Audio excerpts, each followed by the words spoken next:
आज हम second year का बैंकिंग लॉ का नेक्स्ट टॉपिक जो यूनिट 3 का है वो कवर करने जा रहे हैं, जो कि आपका है चेक। मीन्स आज हम बैंक में क्या होता है, कैसे होता है, वो सारा आज हम इसमें पढ़ेंगे। मतलब चेक क्या होता है, उसके टाइप्स क्या हैं, डिपॉजिट स्लिप क्या होती है, विड्रॉल स्लिप्स क्या होती हैं, इफेक्ट क्या होता है क्रॉसिंग का, ये सब हम क्या करेंगे इसमें पढ़ेंगे। तो आज हमको ये सारा चीज़ इसमें देखना है। आपको आज ये समझना है कि भाई अगर हम बैंक में जाते हैं तो बैंक में किस तरीके से काम होता है, उसमें अकाउंट कैसे खोलते हैं। मैंने वो आपको पहले बता चुकी हूँ अकाउंट के। आज आपको उसमें मैं अकाउंट की एक जो फॉर्म होता है उसको दिखाऊंगी। तो स्टार्ट करते हैं। सबसे पहले चेक एग्जैक्टली होता क्या है। तो cheque is a bill of exchange drawn on the specified banker and express to be payable otherwise than demand. मतलब चेक एक निर्दिष्ट बैंक के निकले गए विनिमय का एक बिल है और मांग पर अन्यथा दिए होने पर व्यक्त किया जाता है। The maker of the exchange or check is called drawer and their person thereby is directed to his drawee। मतलब विनिमय के चेक के बिल का निर्माता दराज कहा जाता है या धारक कहा जाता है, जिसे व्यक्त भुगतान करने के निर्देशित किए गए ड्रॉवर कहा जाता है। जिस तरीके से आप इस फोटो में देख रहे हो, आप जिस तरीके से इस फोटो में देख रहे होंगे,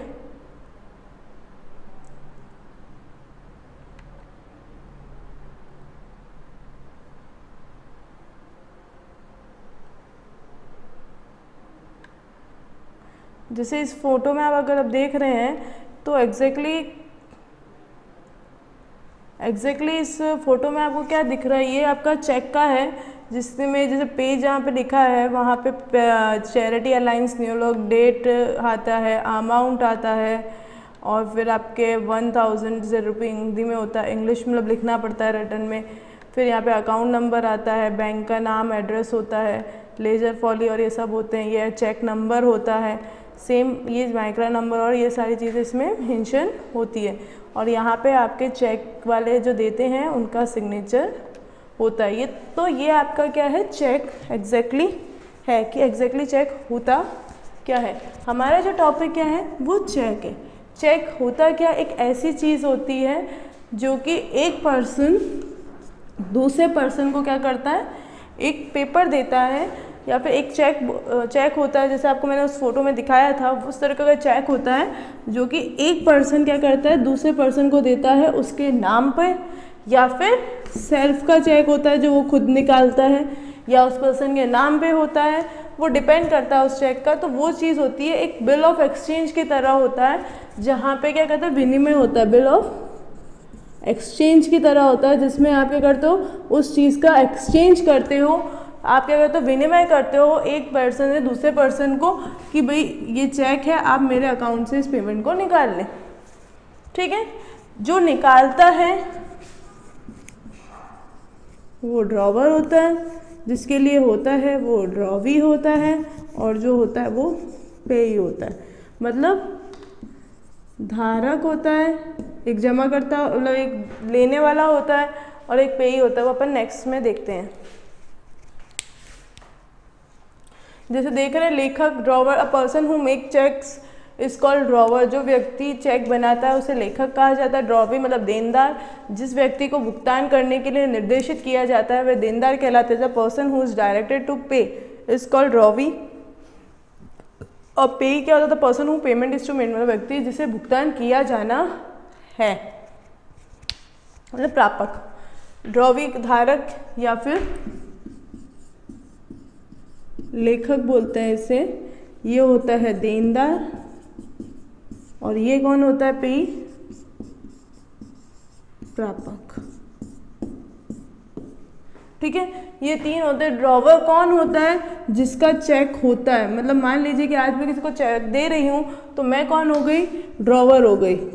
मान लो कि दामिनी कौन हो गई, मैंने किसी पर्सन को, मैंने जैसे अमित को क्या किया है, चेक दिया है, तो ड्रॉवर कौन हो गया, मैं हो गई। पेई कौन हो गया, जिसको भुगतान किया जाता है, मतलब जिसको मैंने दिया है, जैसे एग्जांपल में अमित, उसको। और ड्रॉवी कौन हो गया, जो दे रहा है, मतलब SBI बैंक। तो ये कौन हो गई, ड्रॉवी हो गई, जिसको भुगतान के लिए निर्देशित किया था। मतलब एक आपको इंस्ट्रक्शंस दिए जाते हैं कि आप इस पर्सन को क्या करिए, पेमेंट कर दीजिए।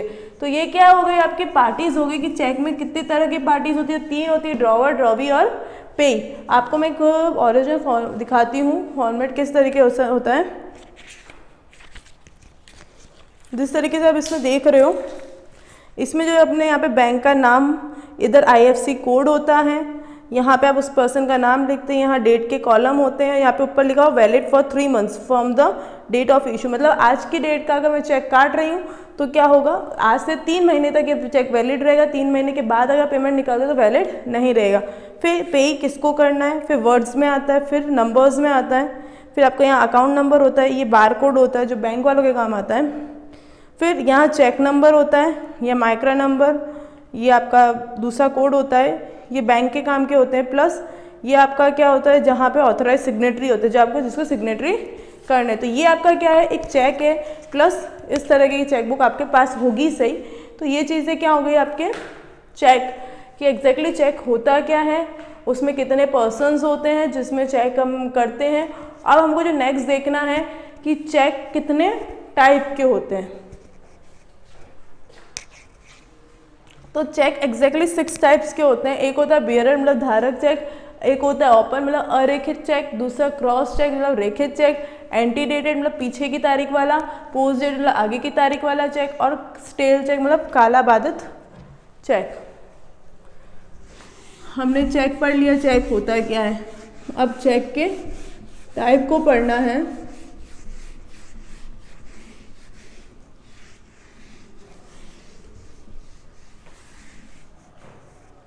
चेक के एग्जैक्टली 6 टाइप होते हैं।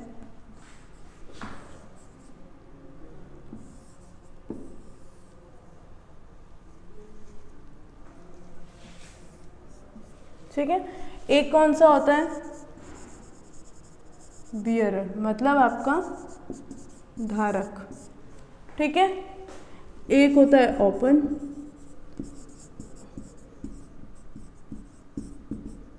और एक होता है क्रॉस,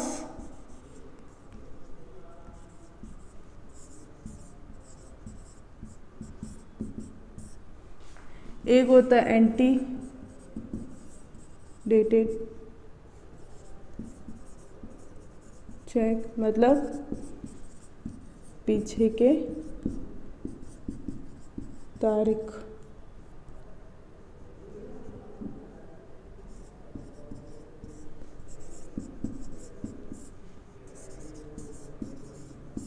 फिर पोस्ट डेटेड,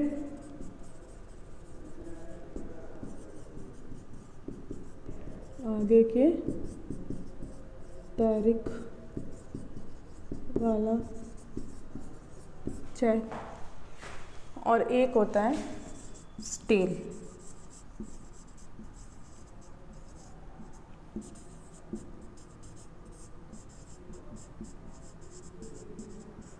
काल बाधित चेक। अब इससे आपको नाम से ही पता चल रहा है कि कौन सा चेक क्या होता है। तो बियरर चेक क्या होता है, जो कि आपको पेमेंट दे दिया जाता है एक स्पेसिफाइड पर्सन के ऊपर कि आपको जाकर वहाँ जाना है, इस नाम से पेमेंट डायरेक्ट कैश में निकल जाए। ओपन चेक क्या होता है, इसमें आपके सेल्फ का चेक करता है। ओपन चेक किसी के पर्सन के नाम पे हमने बनाया है और वो जाकर कैश में पेमेंट निकाल लेता है। क्रॉस चेक जिसमें आपके 2 लाइनें बनी होती है, मान लीजिए कि आपका चेक है और यहाँ पे लेफ्ट साइड में ऊपर जो 2 लाइनें बनी होती है, किसी में अकाउंट पे ही लिखते हैं, वो चीज़ क्या होती है, अभी क्रॉस चेक होती है। एंटीडेटेड मतलब पीछे की तारीख, मतलब आज मान लीजिए आज क्या तारीख है, 25 अगस्त है। ठीक है, तो 25 अगस्त को मेरे को चेक नहीं काटना है, मुझे मेरे कोई पीछे की डेट की काटना है, तो मैं पीछे का डेट मतलब 20 अगस्त का डेट का मैंने चेक क्या करा, काट लिया। दैट इज कॉल्ड एंटीडेटेड चेक, मतलब पीछे की तारीख वाले चेक। पोस्ट डेटेड मतलब 25 अगस्त है और मैंने कहा कि भाई मैं अभी पेमेंट नहीं कर पाऊंगी, मैं 30 अगस्त तक कर पाऊंगी, तो 30 अगस्त का चेक मैंने काट लिया। नेक्स्ट आता है स्टेल चेक। काल बाधित मीन्स 3 महीने हो गए, 3 महीने के बाद अगर आप चेक लेने जाते तो वो पेमेंट आपको नहीं मिलता, that is called stale cheque. ठीक है, अब अपन एक छोटे सा देख लेते हैं। Open check is a check that can be received at the counter by the presenting it in the bank. You don't need to wait for the payment. मतलब खुला चेक वह चेक होता है जिसे बैंक प्रस्तुत करता है, काउंटर पे नगद प्राप्त किया जाता है। भुगतान के लिए आपको इंतजार करने की ज़रूरत नहीं होती है। जैसे कि ये आप देख रहे हैं, ये क्या है आपका ओपन चेक है। यहाँ पे आपको डायरेक्ट जाएंगे, कैश में आपको पेमेंट मिल जाएगा। फिर bearer cheque is a cheque that any representative of the account holder can go to the bank and redeem will be given check to the representative. There is no need to sign back of the check. Withdrawal is done by the given check. This check is also risky because if this check is forgotten, any bank can go and redeem it. मतलब धारक check वह check है जो खाताधारी का कोई भी प्रतिनिधि बैंक में जाकर भुगतान भुना सकता है और प्रतिनिधि को चेक देते समय चेक के पीछे हस्ताक्षर करने की आवश्यकता नहीं होती है। एक एवं मात्र चेक दे देने से ही निकासी हो जाती है। ये चेक जोखिम भरा होता है क्योंकि अगर चेक अगर भूल गए तो कोई भी बैंक जाकर भुगतान करवा सकता है। मीन्स आपके क्या है, बियरर चेक और ओपन चेक। बियरर चेक क्या होते हैं, जिसमें आप अगर कभी आप कैश निकालने गए हो तो सेल्फ के चेक में क्या होता है, आपके सेल्फ के चेक में भी क्या होता है, आपको पीछे की तरफ 2 साइन करवाते हैं कि उसमें क्या कहते हैं कि भाई आप पीछे साइन कर दो, हमें पता चलेगा कि कौन पेमेंट निकाल रहा है। तो ओपन चेक वो होता है। बट बियरर चेक क्या होता है, जिसमें आप क्या है, आपके चेक में अगर आपने देखा होगा कि यहाँ पे बियरर लिखा हुआ होता है। जब ये मैं दिखाऊंगी आपको अभी, वो बियरर जो लिखा हुआ होता है उस पर अगर इंसान टिक कर देता है तो उसमें आपको क्या पीछे की तरफ कोई साइन वाइन नहीं करने पड़ते, वो आपका कोई भी जाकर पेमेंट निकाल सकता है। अगर बाई चांस ये चेक खो जाता है या कुछ भी हो जाता है इस चेक को और किसी दूसरे के हाथ में, तो वो भी जाकर क्या कर पेमेंट निकाल सकता है और उसमें आपको पता भी नहीं चलेगा किसने पेमेंट निकाला है, क्योंकि इसमें पीछे बैक साइड में साइन नहीं करवाए जाते। तो ये होता है बियरर चेक और ये ओपन चेक। नेक्स्ट है आपका, जैसे कि आप इस फोटो में देख रहे हैं बियरर चेक। मैंने यहाँ पे क्या करा है, नाम है, नाम के बाद यहाँ पे क्या है, बियरर है। ये देख रहे हैं आप इस चीज़ को, बियरर। यहाँ पे अगर इसको हम टिक कर देते हैं तो इन दैट केस क्या होगा, अगर जो अंकित शर्मा है उसने 37,000 अमाउंट के निकालेगा, ऐसे ही उसको निकाल लेगा। That is called bearer cheque. और यहाँ पे ऑथराइज सिग्नेटरी होती है, यहाँ पे साइन करने होते हैं और भी बहुत सारी फॉर्मेलिटीज़ होती है इसमें करनी पड़ती है। नेक्स्ट क्रॉस चेक क्या होता है, the cross cheque is given in the name of the particular person और the entity and the 2 parallel cells are drawn on the top of the cheque, top of the left with the and account and company और account pay और no negotiable मे और may not be written. मतलब रेखित check किसी भी विशेष व्यक्ति की संस्था के नाम पे लिखा जाता है और ऊपर बाईं ओर से समांतर लाइन खींच दी जाती है जिसमें एंड कंपनी, अकाउंट पे या नॉन नेगोशिएबल लिखा जाता है या नहीं लिखा जा सकता है। जिस तरीके से आप यहाँ देख रहे हो, इसमें क्या है, किसी पर्सन का नाम लिखा हुआ है, यहाँ किसी पर्सन का नाम लिखा हुआ है, पर यहाँ पे क्या है ये चीज़, अकाउंट पे, मतलब ये डायरेक्ट क्या होगा, आपके अकाउंट में ट्रांसफ़र होगा। डेट ऐसी होती है जो साहब आपने देखा है, ये इस तरीका, ये ओरिजिनल चेक जिसे आप किसी ने काटा है उसका है कि भाई इस तरीके से उसमें लिखा जाता है। एक बात हमेशा ध्यान रखिएगा, अगर जब भी आप चेक काटते हैं तो हमेशा यहाँ पे ओनली वर्ड और यहाँ पे इस साइन का प्रयोग करना ज़रूरी है, क्योंकि इसमें क्या होता है, कभी भी कोई भी बैंक क्या कर, बैंक तो नहीं पर कभी भी कोई भी पर्सन होता है, भाई मान लीजिए अगर यहाँ पे ये नहीं है तो मैंने 2 0 और लगा दिए और यहाँ पे कुछ भी नहीं तो यहाँ पे लिख दिया कि भाई 6,493 54,000, ये सब हम उसमें लिख सकते हैं। ये होता है क्रॉस चेक। अब टाइप ऑफ क्रॉसिंग कितने की होती है, ठीक है, अभी आपको ये समझ में है क्रॉस चेक क्या होता है। क्रॉस चेक वही होता है जिसमें क्या होता है, जब 2 लाइनें आपके अकाउंट का होता है, इसमें आप क्या करते हो, अकाउंट का पेमेंट, अकाउंट ट्रांसफ़र होता है, जो आप एक अकाउंट से दूसरे अकाउंट में क्या करते हो, इजीली पेमेंट कर देते हो। तो that is called account payee cheque. अपन इसको अकाउंट पेज चेक भी बोलते हैं क्योंकि डायरेक्ट अकाउंट में पेमेंट होता है इन चीज़ों का, ठीक है। आपको ये चीज़ समझ में आ गई होगी। अब जिस तरीके से मान लीजिए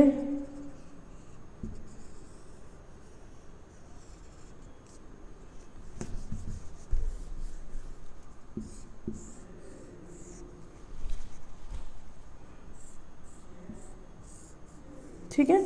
यहाँ पे अगर मैंने ये 2 लाइनें भी खींच दी तो भी अकाउंट का हो जाएगा, यहाँ पे मैंने अकाउंट पे ही लिख दिया तो भी अकाउंट का हो जाएगा, एंड कंपनी लिखा है तो भी अकाउंट का हो जाएगा, नॉट नेगोशिएबल लिखा है तो भी अकाउंट का हो जाएगा। मतलब इसमें 3 से 4 वैरायटी होती है आपको लिखने होती है जब अकाउंट पे ही आप करते हैं कि भाई या तो 2 लाइनें खींच दो या अकाउंट पे लिख दो या एंड कंपनी या नॉन नेगोशिएबल।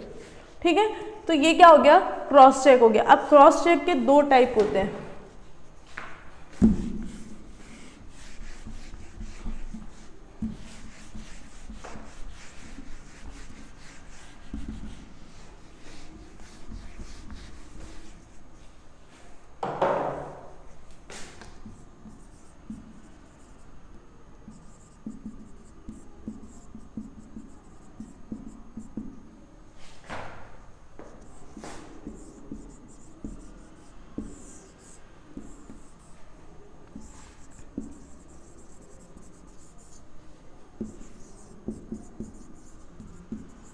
जनरल और स्पेशल, विशेष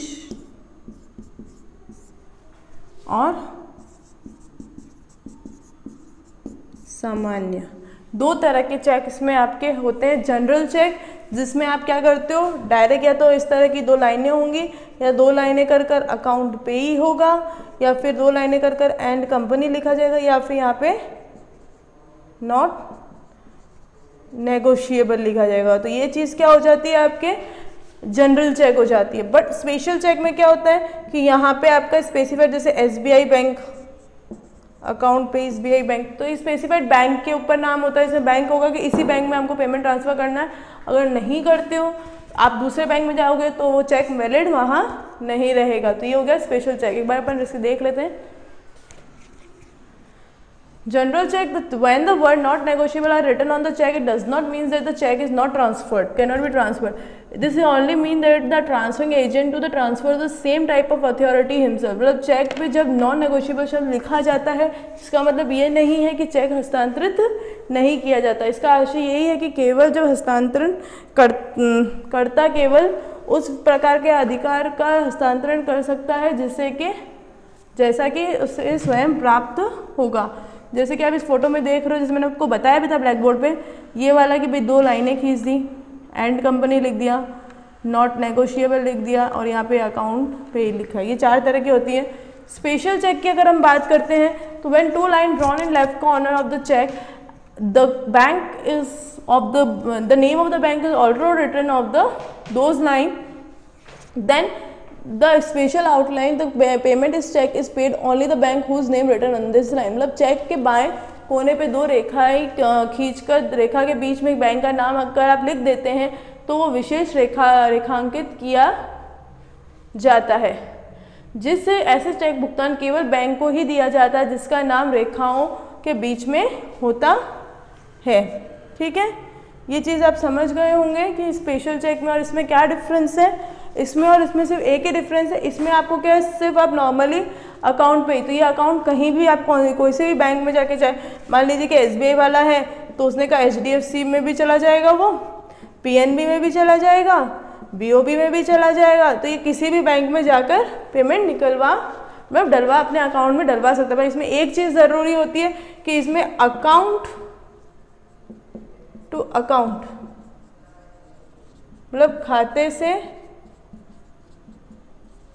खाता ही क्या होता है, ट्रांसफर होता है, मतलब हस्तांतरण किया जाता है। क्रॉस चेक में सेम, जनरल और उसमें भी वही चीज़ है। बट स्पेशल जब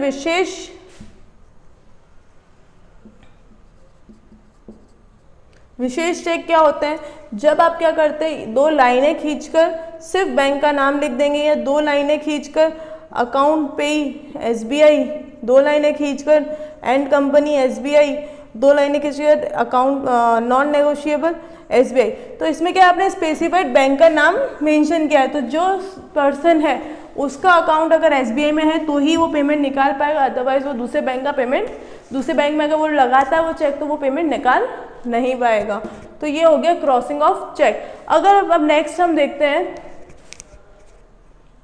एंटीडेटेड और पोस्ट डेटेड। एंटीडेटेड चेक्स क्या होते हैं, पीछे तारीख वाले चेक क्या होते हैं, this cheque is date before the present to the bank, this cheque can be redeem till the completion of 3 months of from the last date. इस चेक के प्रस्तुत करने से पहले तिथि होती है, ये चेक अंतिम तिथि के 3 महीने से पूरा होने तक बुनाया जा सकता है। फिर आपका जो पोस्ट डेटेड चेक होता है, तो cheque paid on the forwarded date of the is a cheque bearer cheque which is forward date is marked. Means आगे की तिथि में भुगतान के चेक को ऐसा क्रॉस किया जाता है कि बियरर चेक जिसमें आगे की अंकित किया जाता है। इसका अर्थ ये हुआ कि चेक का भुगतान अंकित तिथि पेश के बाद ही हो सकता है। Stale cheque the ruling of cashing every cheque within 3 months the date mention in it. If the date exceed the call is called interrupted check which is not accepted by bank। हर cheque में को उसमें अंतिम अंकित तिथि के 3 महीने के अंदर अंदर बुनाने के नियम है। यदि अगर ये तिथि पार हो जाती है तो काल बाधित चेक कहलाता है और जो बैंक द्वारा स्वीकार नहीं किया जाता है। एंटीडेट पोस्ट डेटेड मैं बता चुकी हूँ। मान लीजिए कि 25 अगस्त डेट है, ठीक है।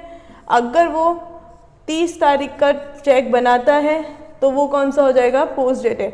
अगर वो ही 20 तारीख का चेक बनाता है वो क्या हो जाएगा, एंटीडेटेड। मतलब पीछे की तारीख का चेक और पोस्ट आगे का तारीख। जो भी डेट अगर आप मेंशन करते हैं वो ध्यान रखिएगा वो 3 महीने के अंदर होनी चाहिए। जो भी डेट आप लिख रहे हो, मान लो कि 25 तारीख लिख रहे हो तो 25 का क्या 3 महीने 25 अगस्त होना चाहिए। ये 3 महीने के अंदर ही वो चेक निकाला गया, तो ये क्या हो गया, एंटीडेटेड और पोस्ट डेटेड। अब आता है स्टेल चेक, मतलब काल बाधित चेक, कि 3 महीने के अंदर अगर आप पेमेंट नहीं निकालते हैं, इन दैट केस क्या होगा, वो चेक बैंक एक्सेप्ट नहीं करेगा। क्यों? क्योंकि वो प्रोविजन ऑलरेडी बन चुका है कि इस डेट तक आप चेक बनाते हैं, प्रेजेंट करते तो ठीक, नहीं करते हैं तो वो इनवैलिड हो जाएगा। डिपॉजिट मतलब जमा, जैसे कि बच्ची है, oh yay it's I got money money money I am going to deposit in the bank and keep saving. Means ये बच्ची के पास क्या है, पेमेंट आया है, वो क्या कह रही है कि भाई मेरे पास जो पेमेंट आया है मैं क्या कहते बैंक में जाके डिपॉजिट करवा दी। क्यों? क्योंकि मेरे पास सेफ पैसे पड़े रहेंगे। तो depositing money in is when we add money to our bank. धन जमा करना तब है जब हम बैंक में अपने खाते में पैसा जोड़ते हैं। This keep our money safe so we do not lose it. No worries, we withdraw it whenever we want when and bank is open at least. यहाँ पर हमारे पैसे को सुरक्षित रखते हैं, इसलिए हम पैसे नहीं खोते हैं, या कोई चिंता नहीं, हमें जब वापस ले सकते हैं। खैर बैंक का कम से कम खुला होता है।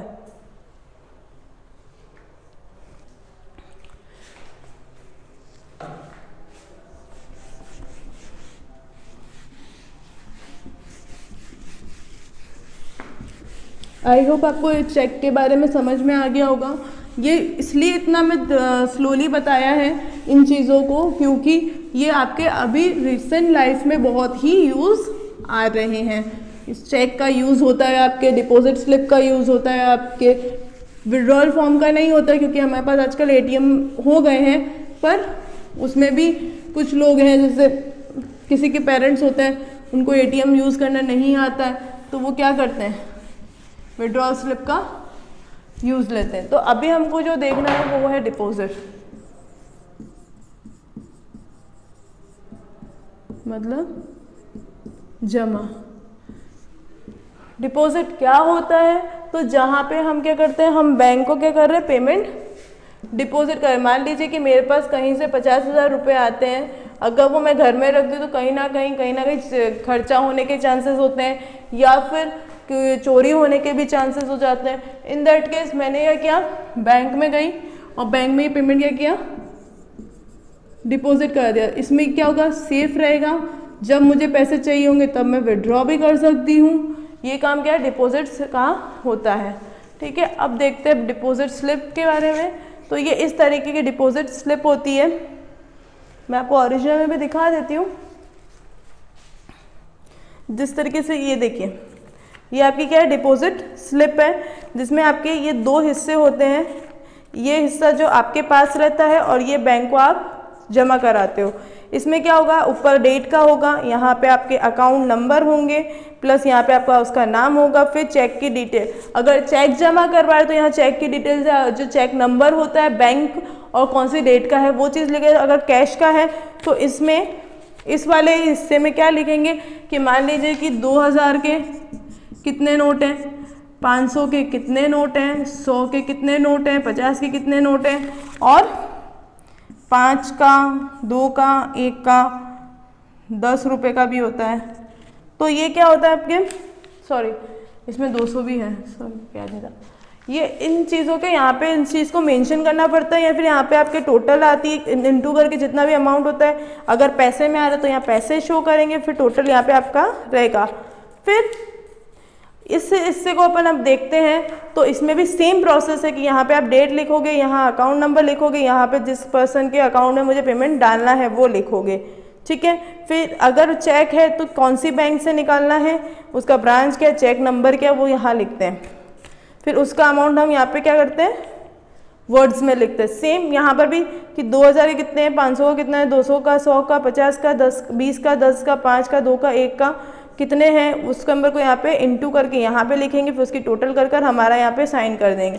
तो ये क्या है, आपके विड्रॉवल डिपॉजिट स्लिप है, जिसको आप नॉर्मली लाइफ में अगर कहीं जाते तो पे इन स्लिप, जमा करता पर्ची जिसको हम कहते हैं वो है कि पे इन स्लिप। इसमें आप क्या करते हो, अकाउंट में पेमेंट जमा करवा सकते हो इस स्लिप से।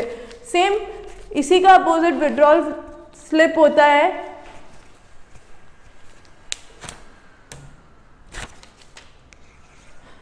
when the withdraw some money out of the bank to buy food. When we withdraw, we are subtracting money out of our bank account. Always monitor how much is account in your account. जब हम वापस लेते हैं तो हम अपने bank के खातों के पास निकले पैसे निकल रहे हैं, हमेशा निगरानी रखें कि आपके खाते में कितना है, और ये विड्रॉल स्लिप होती है। जमा का पता चल गया, अब विड्रॉल, निकासी भी बोला जाता है इसको। तो इन दैट केस क्या होता है, जब भी हम पेमेंट निकालते हैं ना, यहाँ पे जमा करते हैं, यहाँ पे हम पेमेंट निकालते हैं। तो यही फ़र्क है दोनों में। और जैसे यहाँ पर है, यहाँ पे कौन सी ब्रांच है, ये डेट, यहाँ पे अमाउंट, इसका पूरा वो आपका अकाउंट नंबर जिसका भी है, फिर यहाँ पे आपके सिग्नेचर, यहाँ पे ऑफिसर का सिग्नेचर होंगे, जो लेखक अकाउंटेंट होगा उसके सिग्नेचर होंगे।